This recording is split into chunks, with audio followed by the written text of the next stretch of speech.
Hello friends, Shramashree প্রকল্পে আবেদনের জন্য অ্যাপ লঞ্চ হয়ে গেছে। আপনি কীভাবে আবেদন করবেন আমি এই ভিডিওর মাধ্যমে পুরো ডিটেলসে বলতে চলেছি। শুরু থেকে শেষ অবধি অবশ্যই দেখবেন। দেখতে পাচ্ছেন বন্ধুরা, শ্রমশ্রী পোর্টালে কিন্তু আবেদনের জন্য অ্যাপ্লিকেশান খুলে গেছে। এটা আপনি অনলাইনের মাধ্যমে আবেদন করতে পারবেন। আপনার কী কী ডকুমেন্ট লাগতে চলেছে আমি কিন্তু এই ভিডিওর মাধ্যমে সম্পূর্ণ বিস্তারে বলতে চলেছি। দেখতে পাচ্ছেন অ্যাপ লঞ্চ হয়ে গেছে। আপনি কিন্তু এটা আমার ডিসক্রিপশন থেকে ক্লিক করে কিন্তু আপনি গুগল থেকে ডাউনলোড করতে পারবেন। এবং এই অ্যাপটা এখনও পর্যন্ত প্লে স্টোরে লঞ্চ হয়নি, এখনও পর্যন্ত প্লে স্টোরে আসেনি। আপনি কিন্তু এটা শ্রমশ্রী অফিসিয়াল ওয়েবসাইট থেকে কিন্তু ডাউনলোড করতে পারবেন। কী প্রসেস কীভাবে করতে হবে, কী কী ডকুমেন্ট লাগতে চলেছে আমি এই ভিডিওর মাধ্যমে সম্পূর্ণ বিস্তারে বলতে চলেছি। তার আগে বলে রাখি, সবার প্রথমে যে ডকুমেন্ট আপনাদের জরুরি, প্রথম হচ্ছে আধার কার্ড, দ্বিতীয় হচ্ছে আপনাদের ভোটার কার্ড, তৃতীয় হচ্ছে আপনাদের রেশন কার্ড এবং ব্যাঙ্ক অ্যাকাউন্টের ডিটেলস। অবশ্যই ব্যাঙ্কটা যেন পশ্চিমবঙ্গের যে কোনো ব্যাঙ্ক হতে হবে, মানে পশ্চিমবঙ্গ রাজ্যে খোলা এমন ব্যাঙ্ক থাকতে হবে। এবং আপনাদের যে নমিনি থাকবে তার কিন্তু আধার কার্ডের ডিটেলস এবং ওনার নাম, নাম্বার, সমস্ত কিছু। তো বেশি দেরি না করে চলিকে দেখে নিই সম্পূর্ণ A to Z লাস্ট পর্যন্ত আমি কি হবে সমস্ত কিন্তু আমি এই ভিডিওর মাধ্যমে বলতে চলেছি। থেকে কিন্তু ডকুমেন্ট কিছু শো হয়ে গেছে, ওই কারণে ওই ভিডিওটা রিমুভ করে দিয়েছে, তার জন্য আপলোড দেওয়া এই ভিডিওটা। দেখতে পাচ্ছেন কর্মসাথী ওয়েবসাইটে পোর্টালে কিন্তু শ্রমশ্রী প্রকল্পের যে অ্যাপসটা ওটা কিন্তু দিয়েছে। এখানে আমি ডাউনলোডে ক্লিক করব। ক্লিক করার সঙ্গে সঙ্গে আমাদের ডাউনলোড অপশানে চলে এসেছে। আমি অলরেডি ডাউনলোড করা ছিল বলে শো করছে, তো আমি এটা রিডাউনলোড করে নেব। দেখতে পাচ্ছেন ডাউনলোড হয়ে গেছে, আমি এটাকে ওপেন করে নেব। তারপরে কিন্তু আপনি এটা ইনস্টল করে নেবেন। ইনস্টল করার পরে শ্রমশ্রী যে অ্যাপসটা আছে ওটা কিন্তু ওপেন করে নেবেন। ওপেন করার সঙ্গে সঙ্গে আপনার সামনে ঠিক এইভাবে ইন্টারফেস চলে আসবে। Log in, mobile number, OTP. নিচে দেখতে পাচ্ছেন রেজিস্টার। আপনি যদি প্রথমবার করছেন তাহলে আপনি রেজিস্টার বা নিবন্ধন করুন, এখানে আপনি ক্লিক করবেন। ক্লিক করার সাথে সাথে আপনার সামনে কিন্তু এইভাবে ইন্টারফেস চলে আসবে। এখানে আপনি কিন্তু আপনার মোবাইল নাম্বার বসিয়ে দেবেন। মোবাইল নাম্বার বসিয়ে দেওয়ার পরে আপনি জেনারেট ওটিপি অপশানে ক্লিক করবেন। ক্লিক করার পরে আপনার মোবাইলে একটা ওটিপি আসবে, ওই ওটিপিটা কিন্তু আপনি এখানে বসিয়ে দেবেন। বসিয়ে দেওয়ার পরে ভ্যালিড ওটিপি অপশানে ক্লিক করবেন। ক্লিক করার সঙ্গে সঙ্গে আপনার সামনে ঠিক এইভাবে ইন্টারফেস চলে আসবে। হচ্ছে সাইন আপ বলে অপশন চলে আসবে। এখানে আপনি আপনার নাম বসিয়ে দেবেন, পুরো নেম, সারনাম, পুরো নেম বসিয়ে দেবেন। বসিয়ে দেওয়ার পরে আপনি কিন্তু আপনার আধার কার্ড নাম্বার, আপনার যে 12 ডিজিট আধার কার্ড নাম্বার আছে ওই নাম্বারটা কিন্তু আপনি এখানে বসিয়ে দেবেন। আধার কার্ড নাম্বার বসানোর পর আপনি কিন্তু আপনার বাবার নেম, যদি আপনি ছেলে হয়ে থাকেন তো বাবার নাম বসাবেন, আর যদি মহিলা হয়ে থাকেন বা মেয়ে হয়ে থাকেন তো আপনি হাজব্যান্ড নাম, যদি স্বামী থাকে তো হাজব্যান্ড নাম বসিয়ে দেবেন এখানে। আমি এখানে আমার বাবার নাম বসিয়ে দিচ্ছি। বসিয়ে দেওয়ার পরে সাইন আপ অপশানে আপনি ক্লিক করবেন। দেখতে পাচ্ছেন সাইন আপ সাকসেসফুলি হয়ে গেছে। এখানে আপনাকে লগ ইন করে নিতে হবে। তার জন্য আপনাকে এখানে ইউজার নেম জায়গায় আপনার মোবাইল নাম্বার বসিয়ে দেবেন। বসিয়ে দেওয়ার পরে জেনারেট ওটিপি এখানে আপনি ক্লিক করবেন। আপনার মোবাইল নাম্বারে কিন্তু 4 ডিজিটের এটা ওটিপি আসবে, ওটা কিন্তু আপনি এখানে বসিয়ে দেবেন। বসিয়ে দেওয়ার পরে ভ্যালিডেট অপশানে আপনি ক্লিক করবেন। ক্লিক করার সঙ্গে সঙ্গে আপনার দেখছেন এরকম একটা ইন্টারফেস খুলে যাবে, পার্সোনাল ডিটেলস বলে অপশান খুলে যাবে। এখানে আপনার নাম আগে থেকেই শো করবে, মোবাইল নাম্বার আগে থেকেই শো করবে, যেহেতু আপনি লগ ইন করার সময় ফিল আপ করেছিলেন। তারপরে আপনার ইমার্জেন্সি মোবাইল নাম্বার, এখানে আপনি আপনার আরেকটা মোবাইল নাম্বার থাকে যদি ওটা বসিয়ে দেবেন, আপৎকালীন নাম্বার। তারপরে আপনি আপনার অভিভাবককে বাবা না মা ওটা আপনি সেট করবেন। গার্ডিয়ানের নাম, যদি মা হয়ে থাকে তো মা সেট করবেন, মায়ের নাম বসাবেন। বাবা হয়ে থাকে বাবার নাম বসাবেন। যদি আপনি আপনার মেল না ফিমেল, আপনি মহিলা না পুরুষ, ওটা অবশ্যই এখানে চুজ করবেন। করার পরে আপনি রিলিজন বা ধর্ম কি আপনার, আপনি হিন্দু হয়ে থাকে হিন্দু সেট করবেন, যদি মুসলিম হয়ে থাকে তো ইসলাম সেট করবেন, খ্রিস্টান সেট করবেন। তারপরে আপনার জাতি কি, আপনি এসটি এসসি বা ওবিসি না জেনারেল, এখান থেকে আপনি যে কোনো একটা আপনি চুজ করে নেবেন। যেহেতু আমি জেনারেল তো জেনারেল চুজ করেছি। তারপরে আপনি আপনার ডেট অফ বার্থ বসিয়ে দেবেন, আপনার জন্মের তারিখ, ওটা কিন্তু আপনি এখান থেকে সেট করে নেবেন।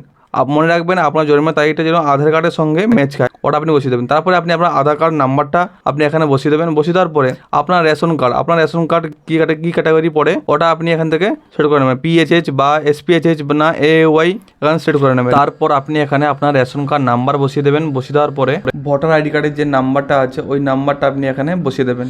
ভোটার আইডি কার্ড নাম্বার বসানোর পর ফর্মটাকে ভালো করে দেখে নেবেন, কোথাও ভুল আছে কিনা ভালো করে দেখে নেবেন। দেখে নেওয়ার পরে আপনি সেভ অ্যান্ড নেক্সট অপশানে ক্লিক করবেন। ক্লিক করার পরে আপনার সামনে ঠিক এইভাবে ইন্টারফেস চলে আসবে। পার্মানেন্ট অ্যাড্রেস বা স্থায়ী ঠিকানা, এখান থেকে আপনি আপনার ডিস্ট্রিক্ট সেট করবেন। আপনার সামনে কিন্তু সমস্ত জেলার ডিস্ট্রিক্ট এখানে শো করবে। এখান থেকে আপনি যে ডিস্ট্রিক্ট থেকে বিলং করেন ওই ডিস্ট্রিক্টে আপনি এখানে সিলেক্ট করবেন।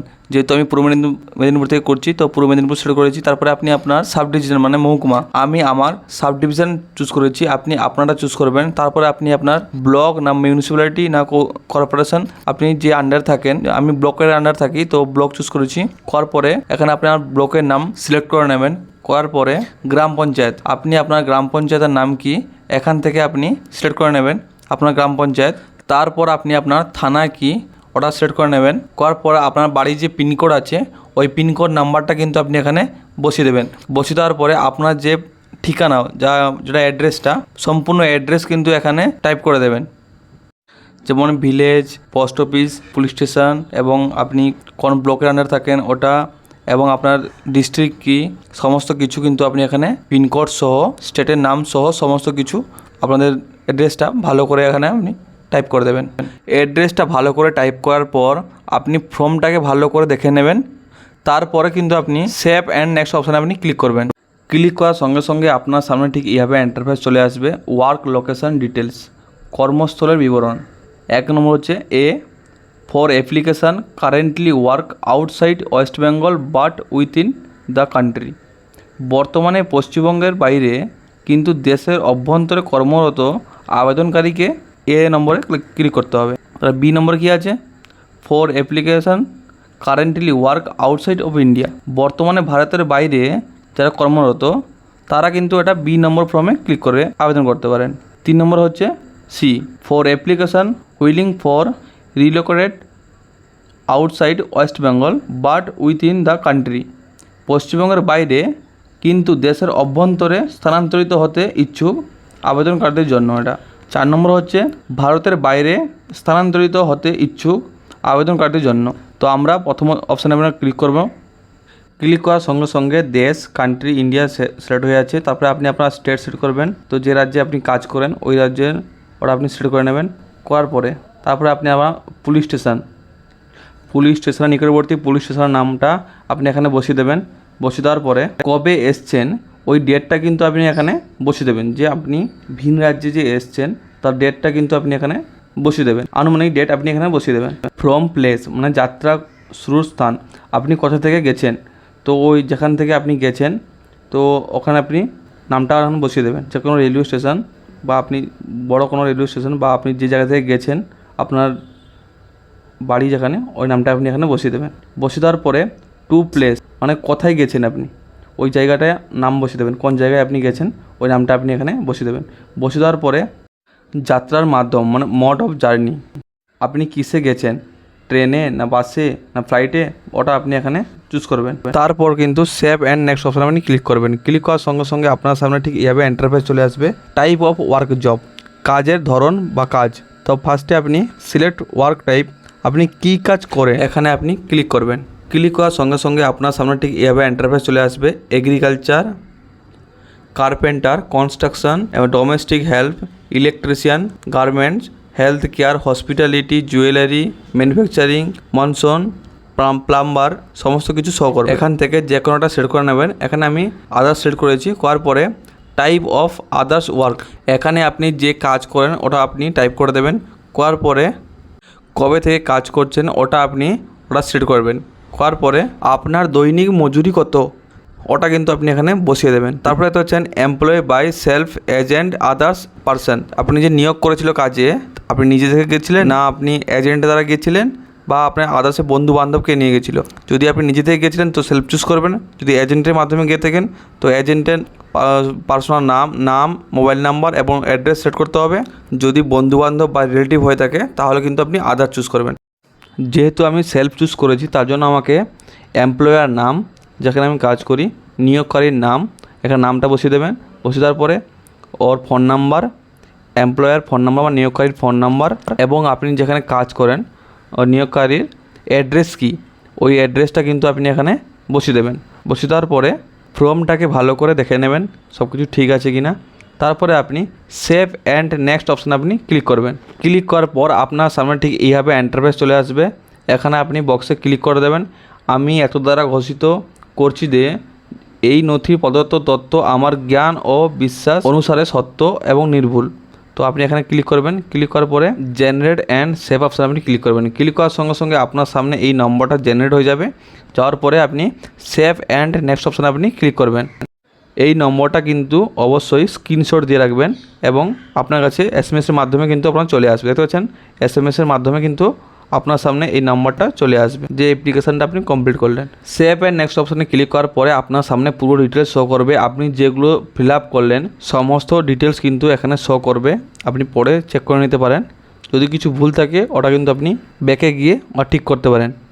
এখানে দেখতে পাচ্ছেন কী কী ডকুমেন্ট আপলোড করতে হবে সমস্ত কিছু দিয়ে দিয়েছে। ফটো, আধার কার্ড এবং bank passbook, voter card, passport এবং অ্যাপ্লিকেশান অ্যাটাচমেন্ট। তারপর আপনি সেভ অ্যান্ড নেক্সট অপশানে আপনি ক্লিক করবেন। ক্লিক করার সঙ্গে সঙ্গে আপনার সামনে আপনার ডিটেলস চাইবে, ব্যাঙ্ক ডিটেলস। আপনি এখানে আপনার ব্যাংকের নাম বসিয়ে দেবেন। যে ব্যাংকের আপনি অ্যাকাউন্ট আছে, যে ব্যাংকে আপনার অ্যাকাউন্ট আছে ওই ব্যাংকের নাম আপনি এখানে সেট করে নেবেন। ব্যাংকটা অবশ্যই পশ্চিমবঙ্গের যে কোনো ব্রাঞ্চের ব্যাংক হওয়া চাই, অন্য কোনো স্টেটের ব্যাংক কিন্তু এখানে দিলে চলবে না। এখান থেকে কিন্তু আপনি আপনার ব্যাংকটা সেট করবেন। আমি আমারটা সেট করছি। তারপর আপনি ব্রাঞ্চ অপশানে ক্লিক করবেন। ক্লিক করার পরে আপনার ব্রাঞ্চ সিলেক্ট করবেন। করার পরে অটোমেটিকলি আইএফএসসি কোড নিয়ে নেবে। তারপর আপনি আপনার অ্যাকাউন্ট নাম্বার, আপনার যে অ্যাকাউন্ট নাম্বারটা আছে ওটা কিন্তু আপনি এখানে বসিয়ে দেবেন। বসিয়ে দেওয়ার পরে নমিনি ডিটেলস, আপনি যাকে নমিনি রাখতে চান তার নাম কিন্তু এখানে আপনি বসিয়ে দেবেন। নাম বসানোর পর যার নাম দিলেন আপনি উনি সম্পর্কে কে হন, father's, mother's, grandmother, brother, sister, এখান থেকে আপনি ওটা চুজ করে নেবেন। করার পরে যার নাম আপনি টাইপ করলেন তার আধার কার্ড নাম্বার কিন্তু আপনি এখানে বসিয়ে দেবেন। আধার কার্ড নাম্বার 12 ডিজিটের আধার কার্ড নাম্বার আপনি এখানে বসিয়ে দেবেন। বসিয়ে দেওয়ার পরে ওনার যে মোবাইল নাম্বার, ওনার মোবাইল নাম্বার কিন্তু এখানে আপনি বসিয়ে দেবেন। সমস্ত কিছু বসানোর পর ভালো করে ফর্মটা দেখে নেবেন, অ্যাকাউন্ট নাম্বার সব কিছু ঠিক আছে কি না। তারপরে আপনি সেভ অ্যান্ড নেক্সট অপশান আপনি ক্লিক করবেন। ক্লিক করার সঙ্গে সঙ্গে আপনার সামনে ঠিক এইভাবে ইন্টারফেস চলে আসবে। এখানে আপনি আপনার ফটো, আধার এবং ব্যাংকের পাসবুক এবং অ্যাপ্লিকেশান ওটা আমি ডিসক্রিপশানে দিয়ে দেবো, ওখান থেকে ডাউনলোড করে নিতে পারেন। এবং পাসপোর্ট যদি না থাকে ছেড়ে দেবেন। তা ভোটার আইডি কার্ড, এগুলো সমস্ত কিছু কিন্তু ডকুমেন্ট আপনি 500 কেবির মধ্যে হওয়া যায়। যদি আপনি মোবাইলে তোলেন তো মিনিমাম 1 MBর মতো হয়ে যায় বা 1 MB 7 MBর মতো হয়ে যায়। তো ওটা কীভাবে আপনি কাট করবেন তাও কিন্তু আমি ডিসক্রিপশানে দিয়ে দেবো। ওগুলো সব ক্রপ করে আপনি এগুলো সব আপলোড করে দেবেন। এটা হচ্ছে রিচ ডেট, মানে জমির দলিল, ওটা না দিলেও চলবে। সমস্ত কিছু আপলোড করে দেওয়ার পরে I confirm that all document এখানে আপনি ক্লিক করবেন। ক্লিক করার পরে সেভ অ্যান্ড নেক্সট অপশানে আপনি ক্লিক করবেন। ক্লিক করার পরে আপনার সামনে ঠিক এইগুলো ডকুমেন্টগুলো শো করবে, হচ্ছে না আপনার সব ডিটেলস কিন্তু শো করবে। সমস্ত কিছু আপনি এখান থেকে দেখতে পারেন, যেগুলো আপনি ডকুমেন্ট আপলোড করলেন সমস্ত কিছু শো করবে। তারপরে আপনি ফাইনাল সাবমিট অপশান আপনি ক্লিক করবেন। ক্লিক করার সঙ্গে সঙ্গে আপনার সামনে ঠিক এরকম ইন্টারফেস চলে আসবে। ট্রাভেল অ্যাসিস্ট্যান্ট মানে ভ্রমণ সহায়তা, তারপরে পুনর্বাসন ভাতা বা দক্ষতা উন্নয়ন প্রশিক্ষণ ও কর্মসংস্থান সহায়তা, তারপর কর্মশ্রী প্রকল্পের অধীনে কর্মসংস্থান বা কাজ, এই দুটো অপশান আপনি ক্লিক করতে পারেন। তারপর হচ্ছেন তপশিল জাতি বা উপজাতি, অন্য অনগ্রসর শ্রেণী বা সাফাই কর্মীদের জন্য ঋণ, এটা আপনি ক্লিক করতে পারেন। 9 নম্বরে রয়েছেন চেক অ্যাপ্লিকেশান স্ট্যাটাস, আবেদনের অবস্থান, এখানে আপনি ক্লিক করবেন। ক্লিক করে কিন্তু আপনার যে স্ট্যাটাস আপনি এটা চেক করতে পারবেন, কবে টাকা ঢুকবে বা অ্যাপ্লিকেশানটি সাবমিট হলো, অ্যাপ্রুভেল হলো কি না, আপনি কিন্তু এখান থেকে আপনি সমস্ত কিছু কিন্তু আপনি চেক করতে পারবেন। এইভাবে কিন্তু শ্রমশ্রী প্রকল্পে আপনি আবেদন করতে পারবেন, সম্পূর্ণ নিখুঁতভাবে আপনি আবেদন করতে পারবেন। তো ভিডিওটি ভালো লাগলে অবশ্যই কমেন্ট করো, লাইক করো, শেয়ার করো। জয় হিন্দ, বন্দে মাতরম। দেখা হচ্ছে পরের ভিডিওতে। থ্যাংক ইউ, ধন্যবাদ। অবশ্যই ভিডিওটা আপনাদের বন্ধু বান্ধবদের কাছে অবশ্যই শেয়ার করবেন, যাতে তারাও উপকৃত হয়। প্রত্যেক মাসে 5,000 টাকা করে আপনার বন্ধুরা এবং আপনারা পাবেন।